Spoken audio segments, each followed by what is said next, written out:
হিন্দু ধর্মের বিয়ের বিভিন্ন রকমের রীতির মধ্যে সবথেকে আকর্ষণীয় একটি রীতি হলো সাত পাকে ঘোরা। হিন্দু ধর্ম অনুসারে বিয়ের অনুষ্ঠানে নানা নিয়ম নীতি পালন করা হয়। বিয়ে হলো দুটি মানুষের মধ্যে পবিত্র বন্ধন।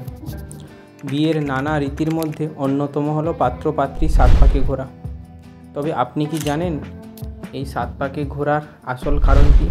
সাত পাকে ঠিক কী কী নিয়মগুলি পালন করতে হয়, এই সাত পাকের মাহাত্ম্য কি? চলুন জানা যাক আজকের এই ভিডিওতে। তাহলে শুরু করা যাক। হিন্দু ধর্মে সামাজিক বিয়েতে নানা রীতি আচার আচরণ রয়েছে। সনাতন ধর্ম অনুসারে বিয়ের পবিত্র বন্ধনের মাধ্যমে দুটি মানুষ সারা জীবনের জন্য পরস্পরের সঙ্গে আবদ্ধ হয়ে যান। বিবাহিত দম্পতিরা পরস্পরের প্রতি দায়বদ্ধ থাকেন। হিন্দু বিয়ের নানা নিয়ম নীতির মধ্যে অন্যতম হলো পাত্র পাত্রী সাত পাকে ঘোরা। যজ্ঞের আগুনকে মাঝখানে রেখে পাত্র ও পাত্রী সাত পাকে ঘুরে থাকেন। এই সাত পাকে ঘোরার কিছু গুরুত্বও রয়েছে।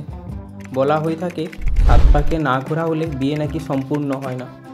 যজ্ঞের পবিত্র আগুনকে সাক্ষী রেখে এই অগ্নিকুণ্ডের চারপাশে সাতবার ঘুরে থাকেন বিয়ের পাত্র ও পাত্রী। এই সাত পাক ঘোরার সময় প্রতি পাক ঘোরার সময় দাম্পত্য জীবনের জন্য সাতটি প্রতিশ্রুতি নিয়ে থাকেন পাত্র ও পাত্রী। এই সাত পাক ঘোরায় তাদের সম্পর্ক আরও মজবুত হয়। জ্যোতিষবিদরা জানিয়েছেন যে হিন্দু ধর্মে স্বামী স্ত্রীর সম্পর্ক হলো 7 জন্মের বন্ধন। ঠিক যেমন আগুনের 7টি রং রয়েছে এবং সূর্যের রথে 7টি ঘোড়াও রয়েছে, ঠিক সেরকমভাবে হিন্দু বিয়েতে 7টি শপথ নিতে হয় হবু স্বামী স্ত্রীকে। এই 7 শপথ পাত্রপাত্রী নিলে তবেই নাকি বিয়ে সম্পন্ন হয়।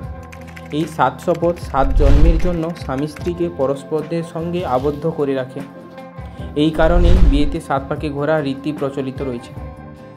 চলুন এই 7 পাকে ঠিক কী কী শপথ নেওয়া হয় এবং পাত্রপাত্রী এই 7টি পাকে এই শপথগুলি নিয়ে তাদের ভবিষ্যৎকে সুন্দরভাবে গড়ে তোলে। প্রথম পাকে স্বামী ও স্ত্রী তাদের ভবিষ্যতের সন্তানদের যত্ন নেওয়ার জন্য অঙ্গীকারবদ্ধ হয়ে থাকেন। দ্বিতীয় পাকে স্ত্রীকে সমস্ত রকমের বিপদ থেকে রক্ষা করার দায়িত্ব নেন তার স্বামী।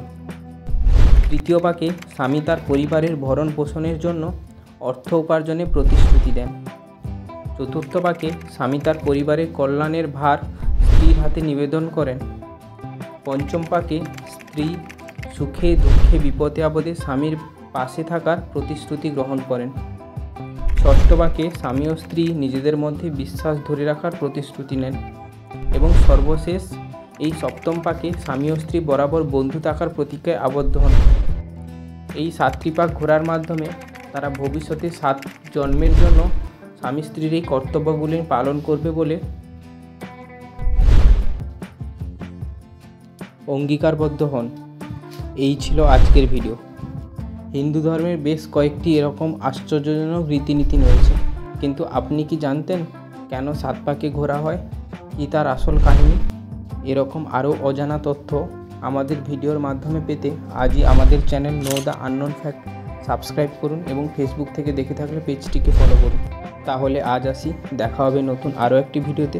সবাই সাবধানে থাকবেন, সুস্থ থাকবেন, টাটা।